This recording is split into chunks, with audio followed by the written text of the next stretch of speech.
à vos remerciements. Et c'est une grande fierté, un grand plaisir aussi pour moi d'avoir cette chance de pouvoir dialoguer avec vous, cher Amine, sur cette scène du théâtre du Palazzo Grassi. Alors, j'ai un résumé en quelques mots une carrière qui est extrêmement riche. Et donc, le problème que j'ai avec vous, c'est par où commencer.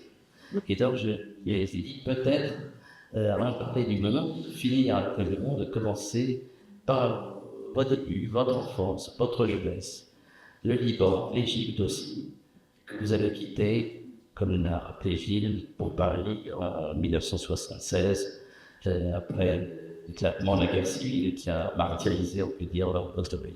Et le Liban, qu'est-ce que c'est ce mot unique, quelle réalité au pluriel recouvre-t-il? Pourquoi cela? Parce que c'est en parlant de cette terre dont vous venez, on verra les fils conducteurs, je pense, de toute votre œuvre. D'abord, merci de m'accueillir dans ce merveilleux endroit, dans cette ville dont on ne se lasse jamais. Oui,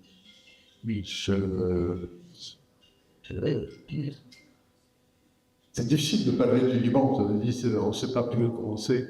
Le Liban, évidemment, c'est le pays de mon enfance. C'est un pays pour lequel j'avais d'immenses espérances. Un pays qui est situé dans... on disait qu'il était entre la mer et la montagne. La montagne préserve l'identité, la mer,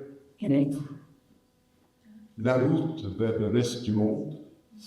Et il y avait quelque chose de singulier, justement, beaucoup de communautés venues d'un peu partout, qui, pour la plupart, avaient été persécutées, avaient trouvé refuge autour de cette montagne et trouvé un modus vivendi entre elles qui parfois fonctionnait, parfois ne fonctionnait pas. Malheureusement, avec le temps, mes espérances pour le pays ont dû être, ont été déçues, ont été souvent révisées à la baisse. Aujourd'hui, j'espère simplement que le pays retrouve une vie normale, mais je pense qu'il avait vocation à être un phare pour toute sa région. Il y avait des gens merveilleux, il y a une histoire extraordinaire. C'est quand même là qu'il y a eu l'invention de l'alphabet en 1400 avant Jésus-Christ. Il y a une place réelle de ce pays. On se souvient simplement que le mot Bible vient de la ville de Byblos, quand même. C'est-à-dire c'est une interprétation grecque du nom phénicien de la ville, parce que c'est là qu'il y avait c'est là qu'ont passé le papyrus sur lequel on a commencé à écrire.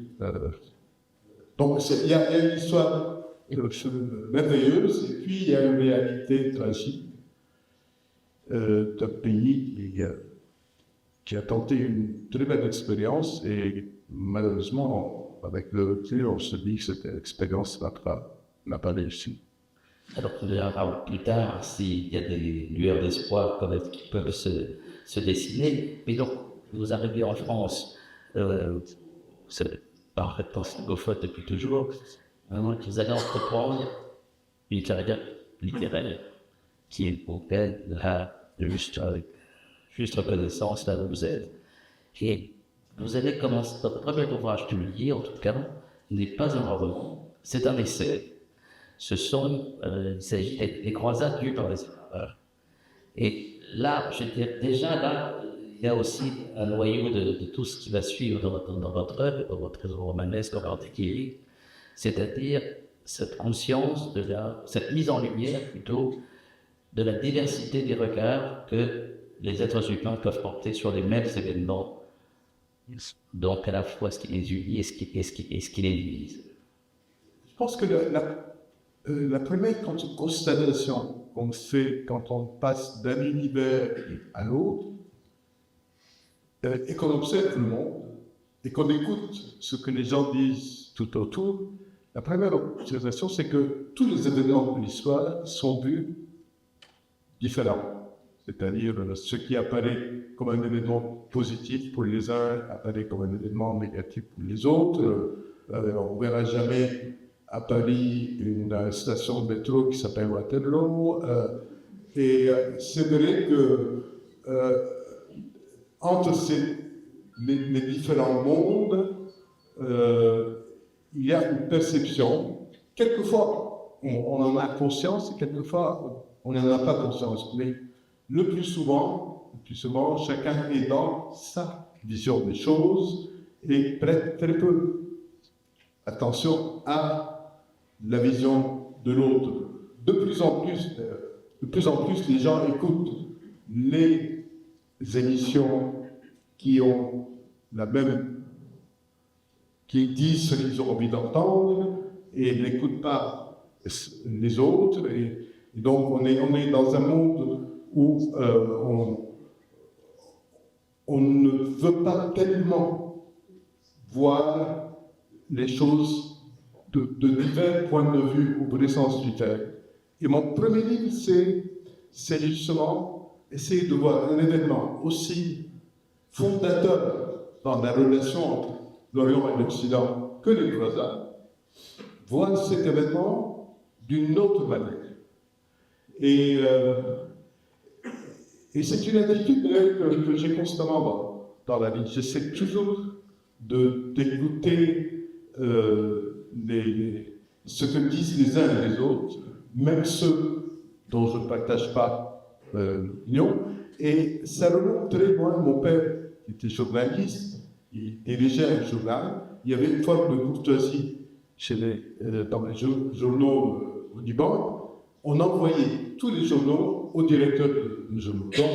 Donc, tous les matins, il recevait un exemplaire de tous les quotidiens et on se mettait avec un peu de café le matin, on commençait à lire les journaux et je ne sais plus quel était l'événement ce jour-là et je dis à mon père, regarde, là on explique cet événement de cette manière et là on l'explique d'une manière complètement différente. Qui dit la vérité? Et il m'a répondu, aucun ne dit la vérité. Mais si tu les lis tous, tu pourras te faire une idée de la vérité. Et j'ai appris cela, je continue à le pratiquer. Personne ne dit la vérité dans le monde d'aujourd'hui, probablement encore moins qu'à aucun autre moment. Mais si on accepte d'écouter tout le monde, et de se mettre dans la peau des uns et des autres, de voir comment le monde peut être vu par un Américain républicain ou démocrate, par un Chinois, par un Russe, par un Ukrainien, si on arrive à pratiquer cette gymnastique de l'esprit, à ce moment-là, je pense qu'on comprend un peu mieux le monde, ou un peu. Alors, c'est exactement ce que vous avez fait sous l'angle historique avec cet essai, mais très rapidement, vous entrez en littérature. Alors, vous avez commencé à parler de l'Union africaine, qui est une des lectures anciennes de la part qui m'avait le plus marqué. Peut-être un mot sur la scène littéraire française dans laquelle vous allez vous lancer. On est à la fin des années 70, des années 80. La période, disons, en tout cas expérimentale de nouveau roman est déjà derrière nous. Ça m'a charmé à dire. C'est cette fin des années 70 en France, en Europe occidentale. Et alors, après cette phase un peu d'épuration du roman qui a eu lieu en France, vous arrivez avec l'idée, avec l'intention de raconter des histoires. Et sans avoir le poids justement de savoir s'il la notion d'auteur existe encore, si ça a un sens de vouloir inventer, faire le récit. Et c'est précisément ce que vous faites avec Léon l'Africain, ce personnage donc, historique qui a réellement existé, car il faut dire que dès que très souvent dans le livre, il y a derrière le livre une recherche documentaire extrêmement minutieuse et précise. Et on africain, il y a donc ce natif de Grenade, très peu d'années avant la chute du dernier royaume musulman, sa famille se réfugie au Maroc, à Fès, s'enrichit, devient notable, il est chargé de missions diplomatiques, est au Fès de la réussite. Un beau jour, il est enlevé, capturé, pour être offert au pape Léotis. C'est un cadeau que fait quelqu'un qui devait quelque chose au pape, en même temps, car il était repéré comme un personnage intéressant et important. Et ce pape, c'est Léotis, Médicis, un des plus grands papes humanistes, qui le fait instruire dans la religion chrétienne, qui le fait baptiser, il lui donne son nom. Et une affection mutuelle qui est là. Donc si vous n'avez pas lu ou relu, réalisez ce livre, alors ça continue, évidemment, ça va jusqu'au drame du sac de Rome, le fameux sac de Rome de 1527 qui a bâti. Et le livre s'achève, c'est un peu le bateau de Cole, l'œuvre ouverte, on ne sait plus où il disparaît. Enfin, plus ou moins un livre écrit à la première personne. Voilà, donc je t'aime ce personnage de nom africain qui change le nom, et qui s'adapte à chacune des situations. C'est justement toute votre réflexion sur l'identité qui est sous-jacente. C'est un personnage qui a existé. Et il a eu ce parcours étonnant, peut-être là, de se retrouver avec un autre nom, alors, et il a écrit un livre, c'est comme ça qu'on le connaît, il a écrit un livre qui s'appelait La Destruction de l'Afrique. C'était un genre de livre qu'on écrivait beaucoup à l'époque. Quand on connaissait les religions, on supposait que le reste du monde ne la connaissait pas, ce qui était vrai. Et on racontait ce qu'on avait vu et les gens le lisaient avidement. Et il avait publié d'ailleurs à Venise. Capitale de la librairie. Il l'avait publié à Venise dans le XVIe siècle. Et je ne pouvais pas ne pas m'identifier un peu à ce personnage qui a quitté un pays en guerre, qui a vécu au sein d'une certaine culture et qui est parti vivre ailleurs et qui a écrit dans une autre langue que sa langue maternelle. Donc je m'identifiais à lui. Je ne poussais pas d'identification très loin, mais je pense que ça m'a guidé dans la découverte du personnage, dans l'écriture du roman, le fait de sentir qu'il y avait à 500 ans de différence, une parenté avec ce personnage. Ce qui est frappant aussi dans ce livre, c'est qu'il n'y a pas de prononcé que passant d'un univers à un autre, il y a l'idéalisation du passé. En fait, non. Il y a peut-être un souvenir de ce qu'a été le royaume de Dresden. Ça peut-être pour en parler, le cycle de Dresden et fait, enfin, en tout cas, il y avait plus brutalement d'une certaine coexistence. Mais du Maroc de la fin du XVIe, il y a aussi une effervescence de cette découverte de l'Afrique. Pourquoi écrit-il la description de l'Afrique? Parce qu'effectivement, si c'est comme vous l'écrivez, il a été rempli jusqu'à Tombouctou, cette ville qui m'a. C'est fait élever les Européens pendant très, très longtemps. Mais il assimile ensuite pleinement la culture humaniste de la Renaissance. Il s'est adapté. Et je trouve que c'est une grande qualité de s'adapter, de savoir sortir de l'univers où l'on a grandi et de s'ouvrir à ce qu'il y a d'ailleurs. Tout le monde ne voit pas ça comme une qualité. beaucoup de gens, au contraire, qui verraient en lui quelqu'un qui a renié, qui a trahi. Mais je pense que dans notre monde, quand il y a des personnes qui arrivent à traverser une structure, ils deviennent véritablement des passeurs. Et le monde a besoin de passeurs. À son époque, qui était l'époque de la première mondialisation, c'est l'époque de la découverte de l'Amérique, c'est l'époque des premiers des voyages des explorateurs. Donc c'est une période qui a une parenté avec la nôtre. Bon. Y compris dans cette dimension tragique, qui est d'ailleurs à la fin du livre, sur le sac de mort, vous me parlez des trompes de Charles Quint, même si Charles Quint a toujours dit que ce n'est pas sous un public menacé, et qui a mis en terre l'optimisme qui pouvait régner à Rome à l'époque de la Renaissance. Et d'ailleurs, le papyrusme ici, c'était mort, donc là, c'était un autre ancien cardinal de Médicis, qui était devenu souverain prestige.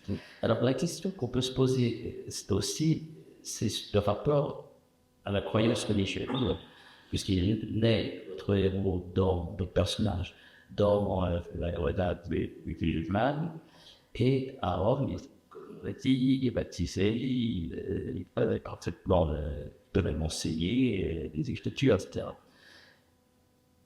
Au fond, est-ce que toutes ces croyances, est-ce qu'il y a en quelque sorte de respect à ces croyances de manière sincère et profonde? Pour être honnête, je ne sais pas, et je pense qu'il est difficile de le savoir. Je pense d'abord qu'il n'avait pas de choix. Il était arrivé là parce qu'il a été capturé au large de Djerba.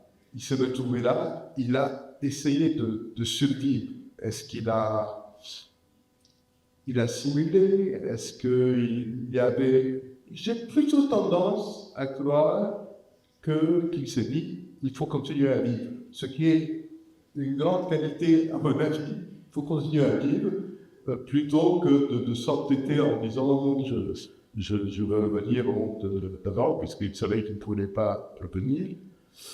Ce livre est malgré tout un roman, c'est-à-dire, si je devais résumer les éléments factuels, ils ne sont pas, je ferais 5 pages peut-être d'un livre. Donc l'essentiel, c'est l'imaginaire, je pense. Je me suis basé sur des recherches.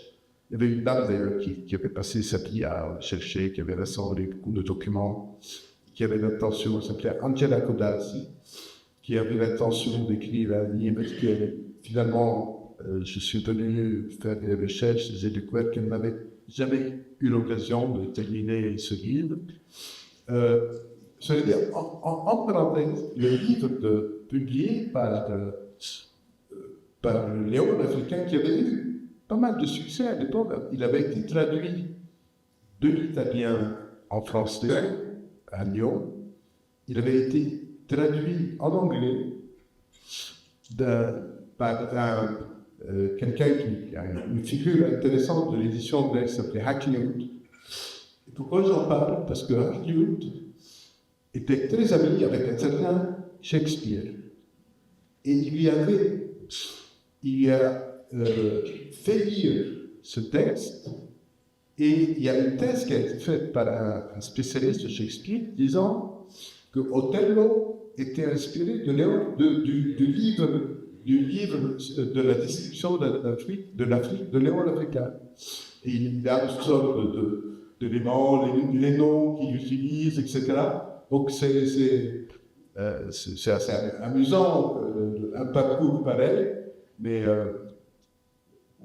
La question que je posais, c'est pas sur le personnage historique, mais celui que vous faites parler dans votre roman. Hein, le sentiment à lisant, au fond, il s'adapte avec tellement de facilité qu'il y ait quand même un certain détachement. Pourquoi? ça aurait pu fonctionner dans le sens inverse, si je puis dire. Je vois la question, je pense que ça me ressemble. Je suis quelqu'un qui... il faut dire que mon film préféré de toute l'histoire du cinéma, c'est Zélie. Donc, arriver dans un pays et spontanément être capable de commencer à parler dans la langue de ce pays, pour moi, c'est le rêve absolu. C'est vrai que j'arrive dans un pays et souvent je tombe amoureux de ce pays et je commence à étudier l'histoire de ce pays, de la littérature du pays. J'aime connaître d'autres mondes et j'aime m'identifier à d'autres mondes. Et donc, je le fais faire un peu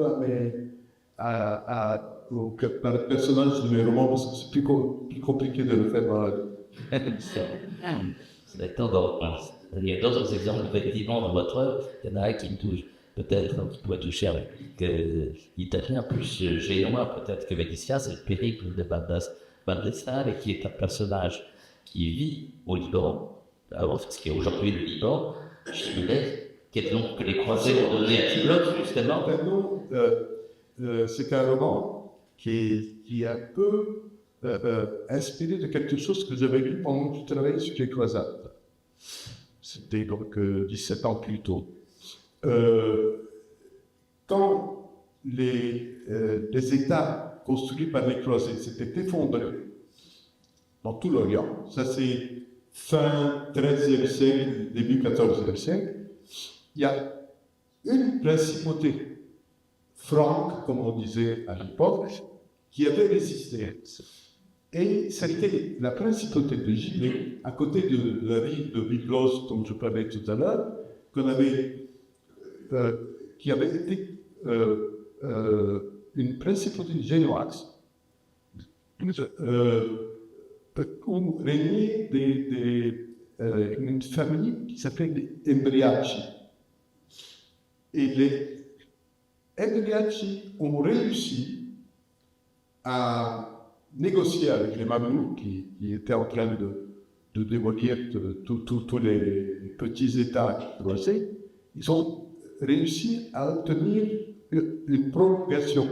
Donc, la principauté des Embriaci a duré 10 ans de plus que le reste des États croisés au Levant.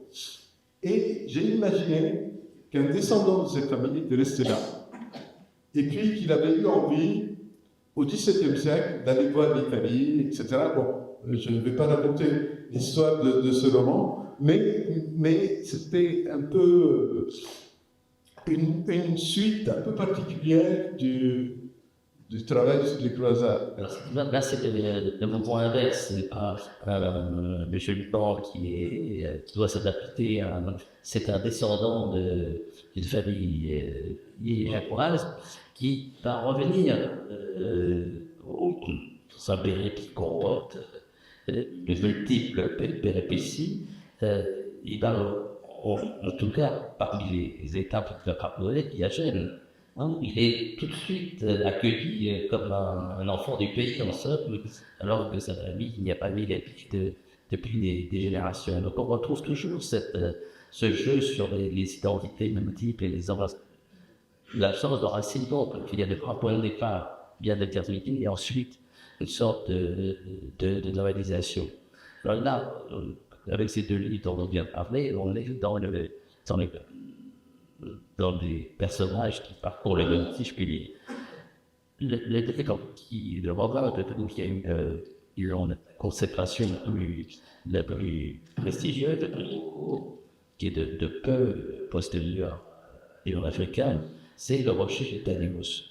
Et là, nous revenons dans votre chère montagne libanaise pour, par moment, devoir s'en échapper de force, enfin, par rapport des choses.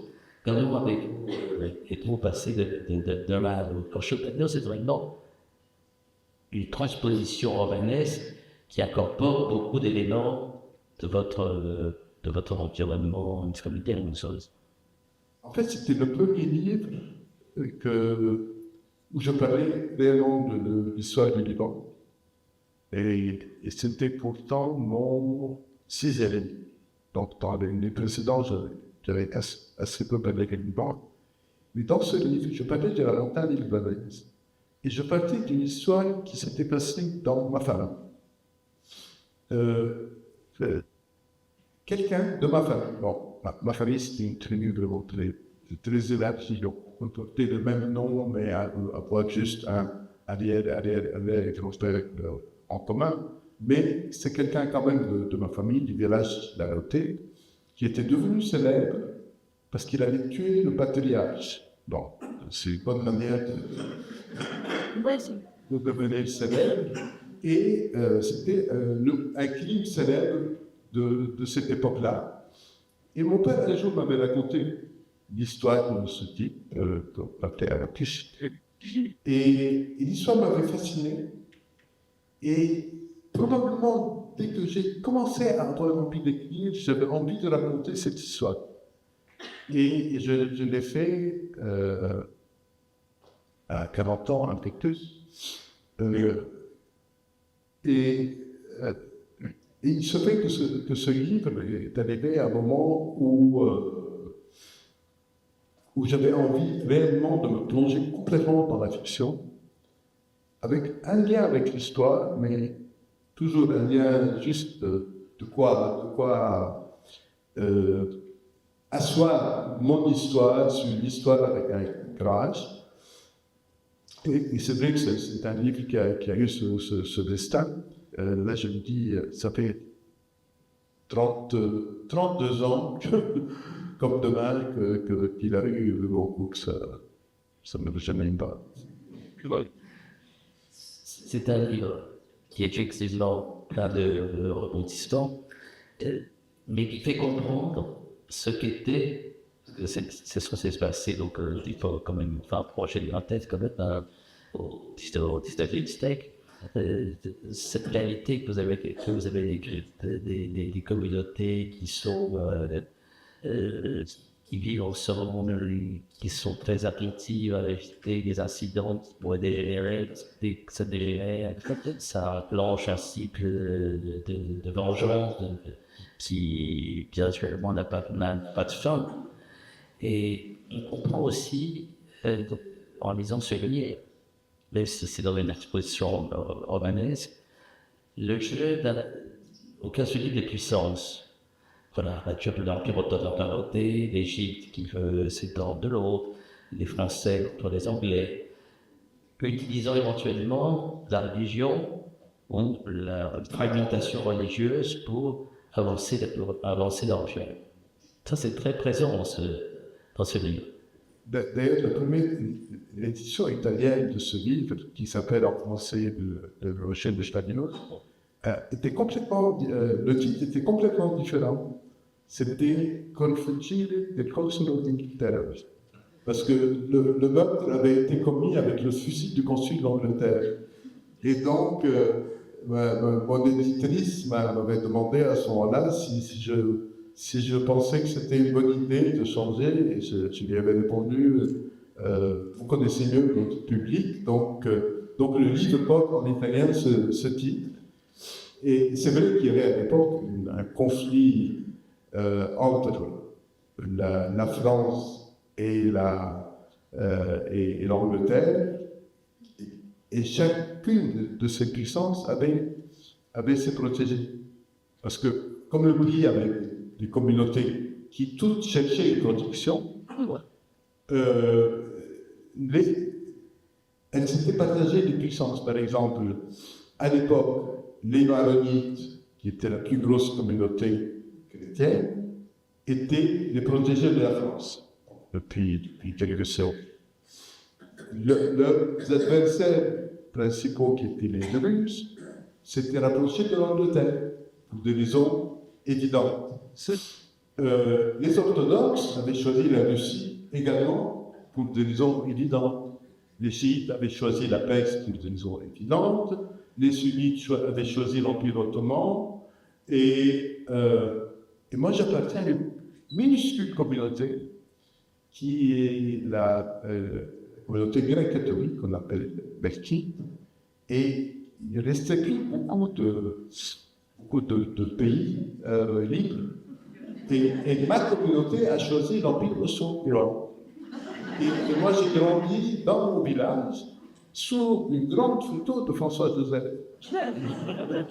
C'était le protecteur de notre communauté.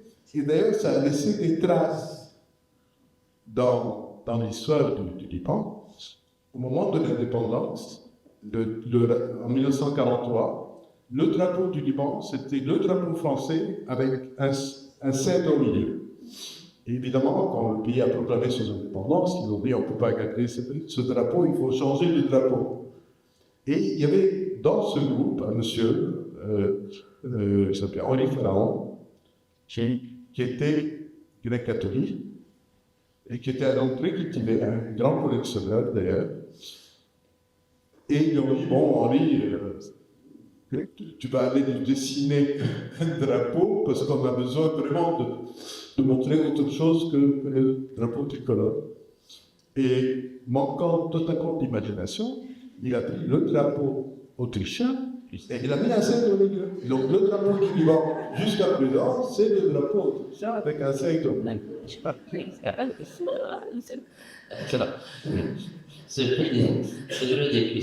L'avantage de cette plus petite minorité, c'est qu'elle fait peur à personne d'autre. Donc elle peut servir de médiatrice. Cette communauté qui n'a jamais vu de l'Église, jamais eu l'ambition de donner Les autres. pays. Et je pense qu'il en faut, il faut des minorités, c'est un peu ce qui permet, c'est ce qui brille la machine. C'est ça qui permet de briller la machine. Il y a des gros blocs qui s'affrontent, et puis il y a entre eux des gens qui jouent ce qu'on peut français on appelle les go-between, et c'est...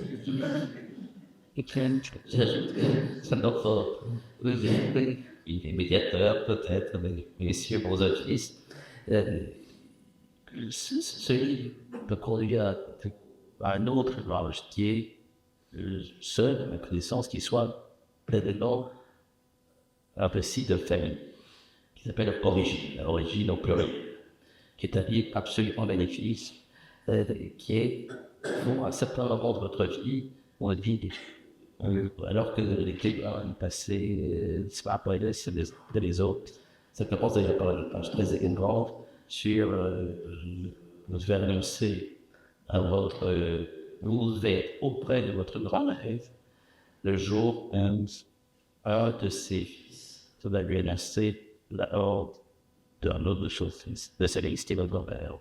Donc un moment particulièrement difficile pour lui de mais dans ce livre, pour vous interroger sur les légendes familiales, ce qu'on dit de tel homme. Il y avait un grand-oncle qui a fait fortune à Cuba. Vous savez peu de choses, mais vous apprenez que par un diplomate autrichien, qu'il y a un malus espagnol qui vit à Cuba. Est-ce que vous êtes pas... Et donc ceci me conduit à une enquête au sens propre du terme,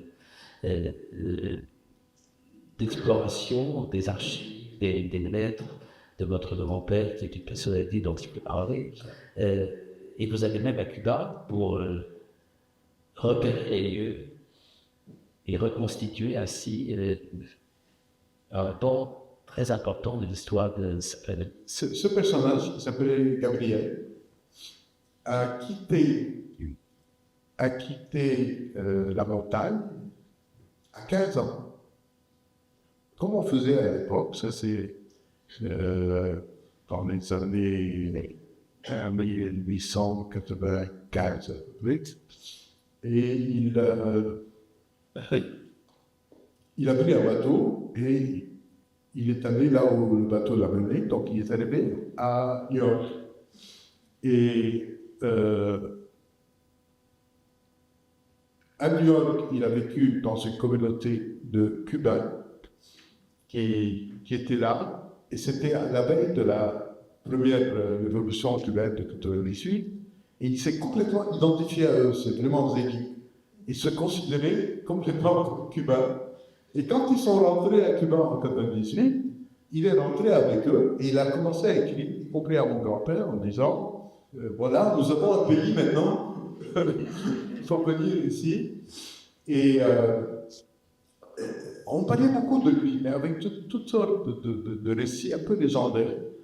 Et un jour, j'ai eu la chance de trouver, c'est ma mère qui les avait trouvés, des lettres de ce Gabriel.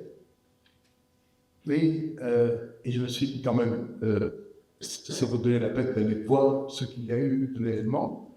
Et j'ai fait ce voyage avec André, ma femme. On a d'abord trouvé la tombe de Gabriel. Je savais qu'elle existait parce qu'il y a un oncle qui est allé dans les années 40 à Cuba et qui m'a dit il y a une tombe, etc. Donc il y avait une tombe.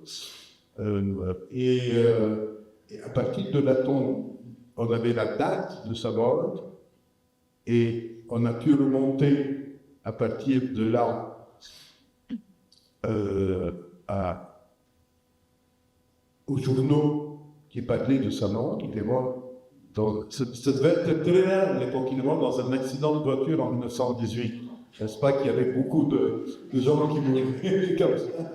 Bon, et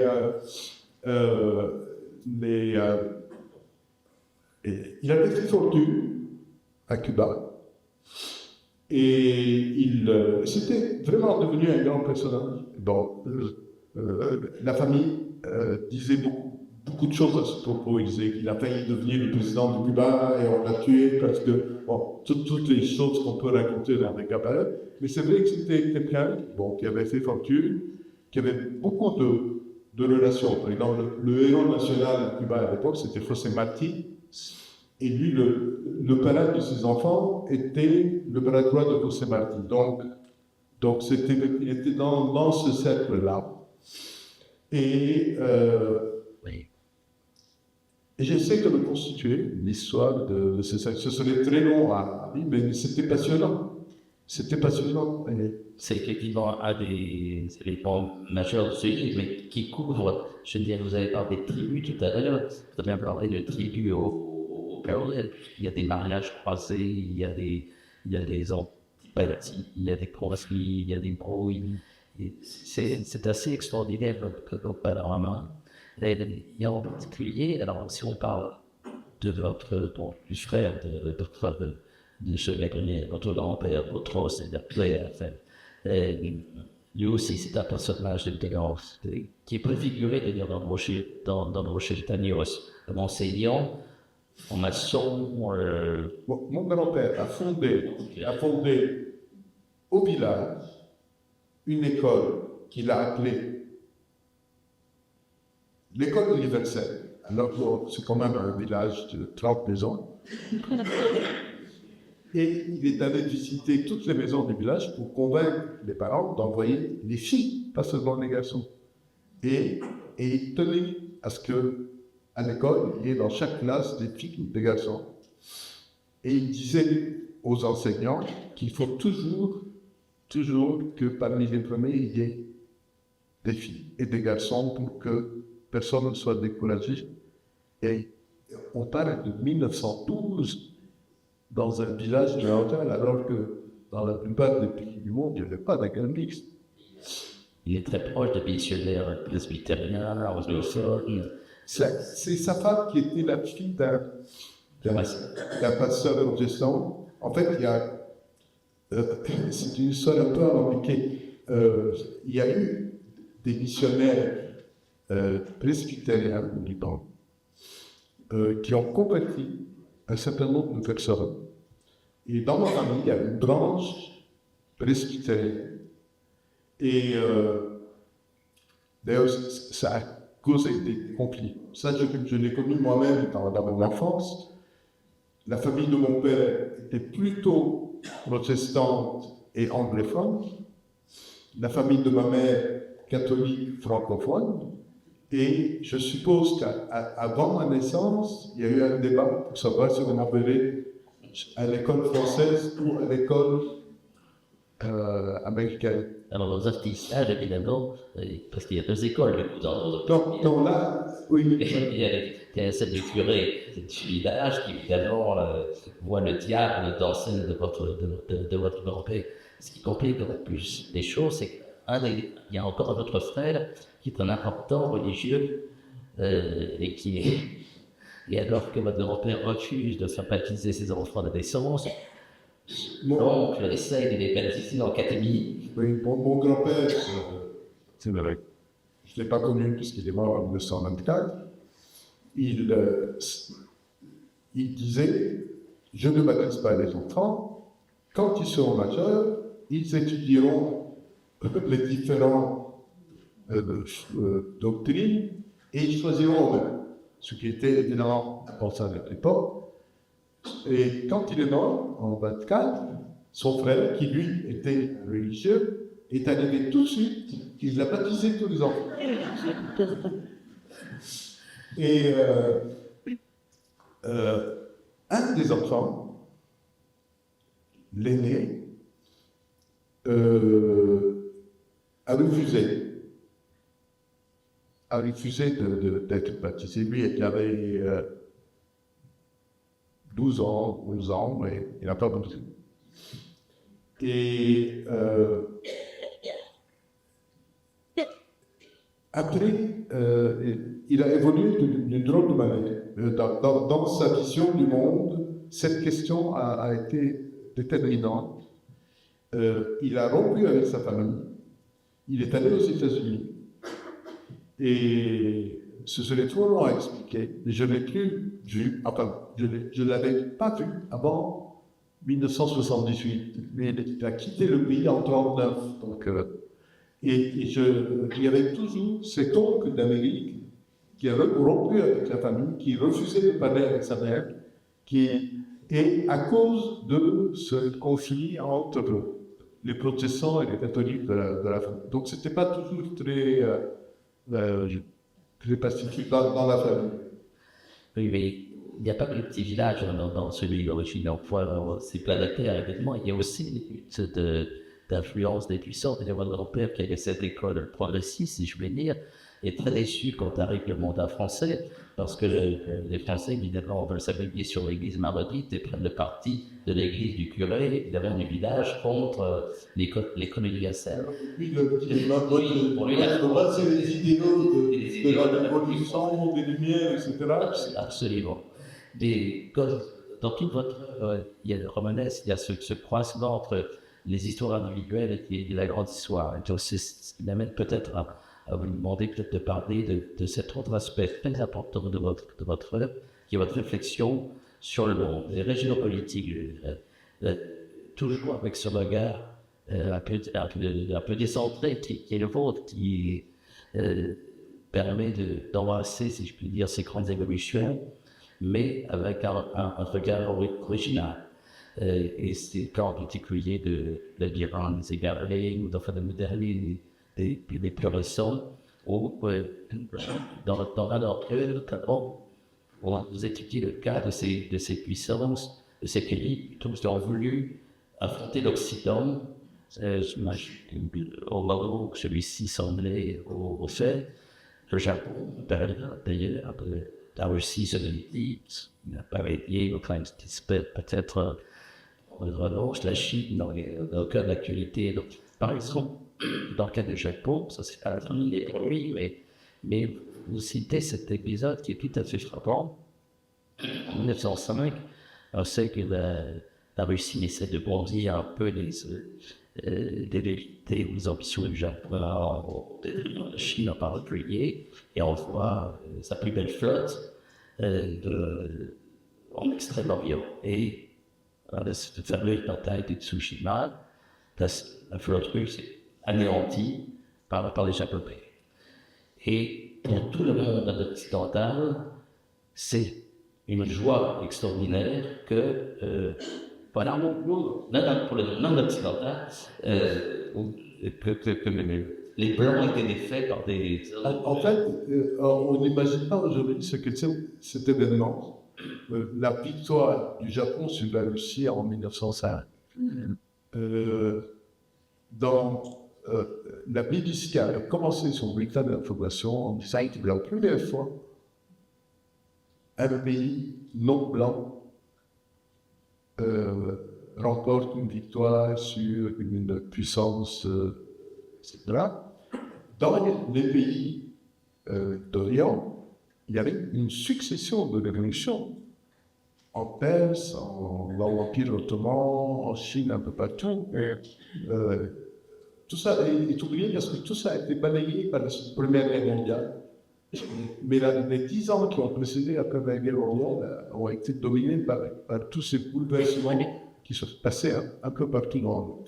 Mais je reviens un peu en arrière pour vous dire que ma passion a toujours été, depuis l'enfance, d'observer la marche du monde. Nous, les journaux. Ça, c'est ma passion. Bon, probablement, ça a commencé avec le fait que mon père lisait, me faisait lire tous les journaux. Et jusqu'à cet instant, je suis passionné par la marche humaine. Il m'arrive parfois d'être inquiet, d'être effrayé par certaines évolutions, mais je reste fasciné.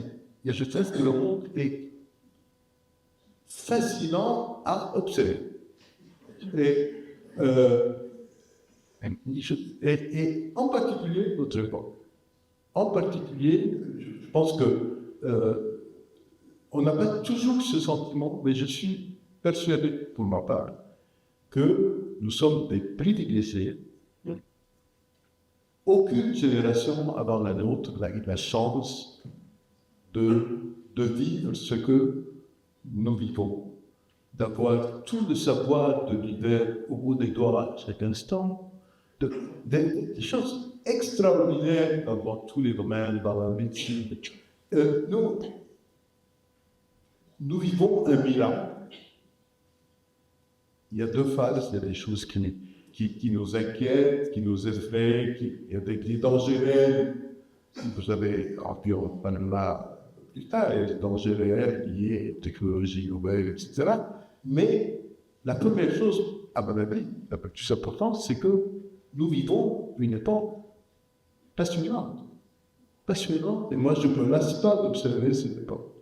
De fait, vous actualisez, si je puis dire, vous exposez, vous actualisez régulièrement cette réflexion, puisque le monde change aussi, enfin, nous fournit une matière d'événements, d'innovation absolument continuelle. Néanmoins, parfois je sens chez vous pointer, enfin l'inquiétude m'emporter peut-être sur l'espérance. Le livre qui sera disponible à l'issue de notre rencontre, à l'instant, vous avez mis le titre d'une pièce de Clairefontaine, le pire n'est pas toujours sûr, et qui est une sorte d'optimisme raisonné, on va dire.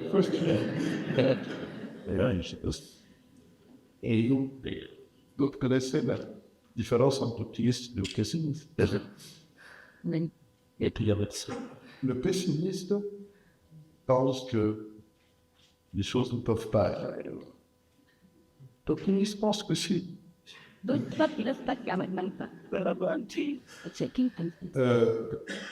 plaisanterie à part, je pense que il y a des risques réels. Est-ce qu'on en parler? Il y a des dangers réels, des périls qui sont liés aux nouvelles technologies, qui sont liés encore plus à la nouvelle guerre froide, qui commence à nouvelle course aux armements qui se développe, qui s'accélère, liés au climat, évidemment. Il y a des risques réels. Mais nous avons la possibilité de résoudre. L'humanité a toujours fait face à des problèmes qu'elle ne pouvait pas résoudre. Tout au long il y avait des épidémies, on savait qu'on était complètement démunis, il y avait des familles, on était complètement démunis.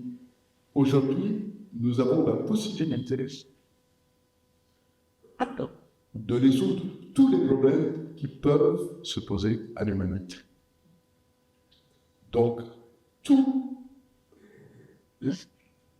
tout dépend de notre manière d'agir et, et tout se passe dans nos mentalités.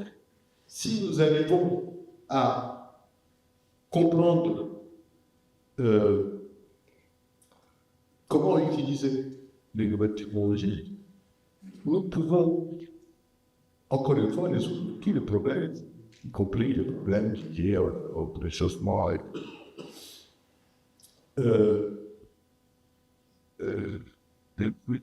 L'humanité avance à une vitesse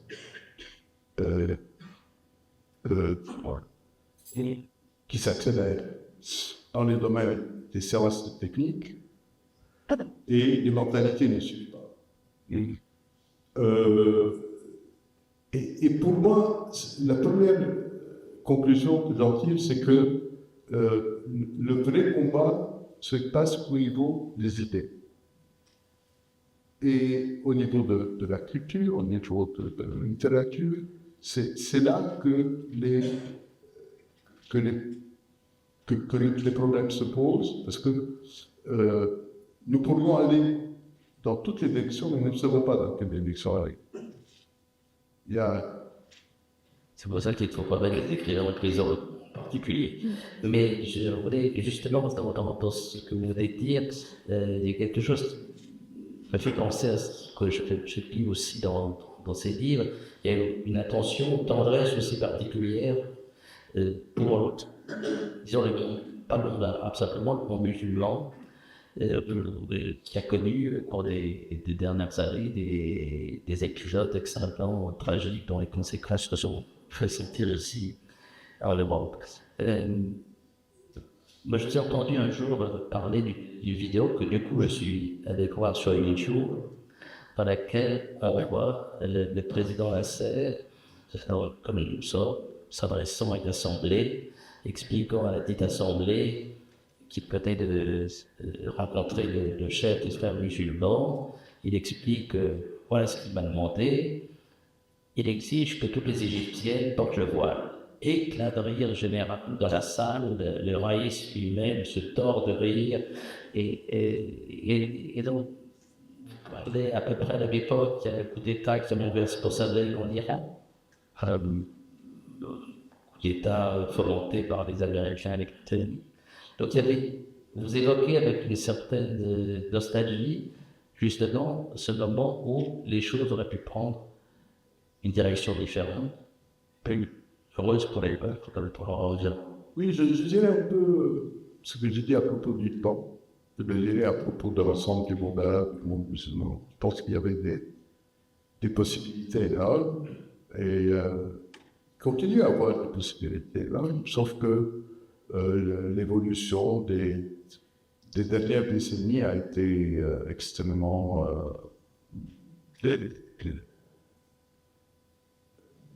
décevante.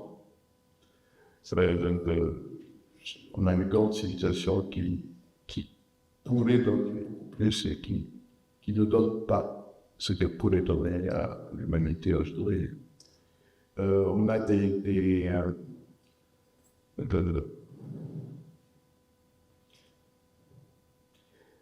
relations qui se détériorent entre les différents groupes humains.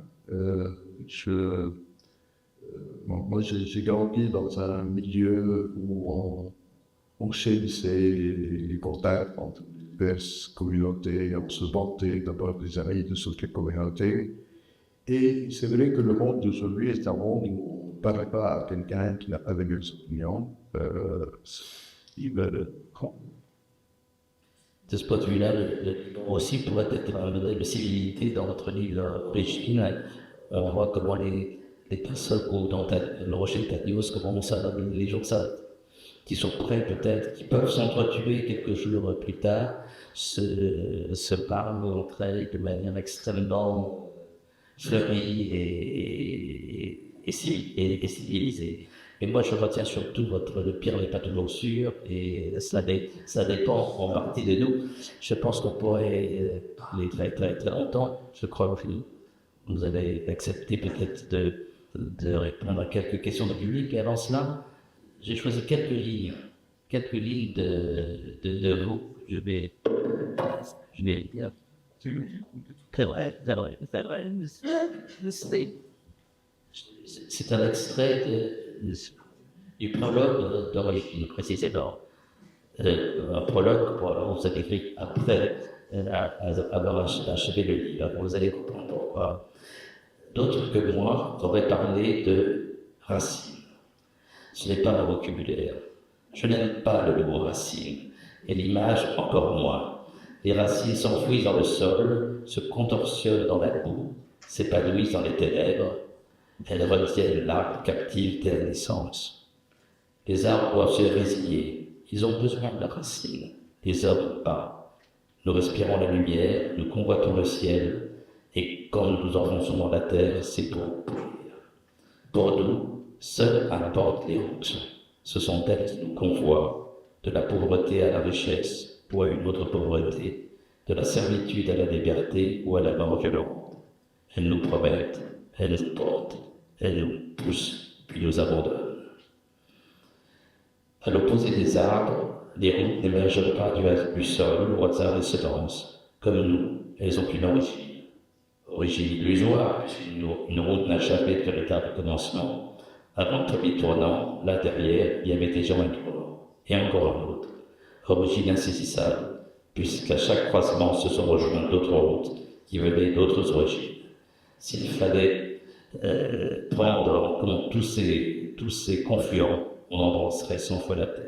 S'agissant des miens, il le faut. Je suis une tribu qui n'a pas dit depuis toujours, dans un désert où il y a un monde. Voilà.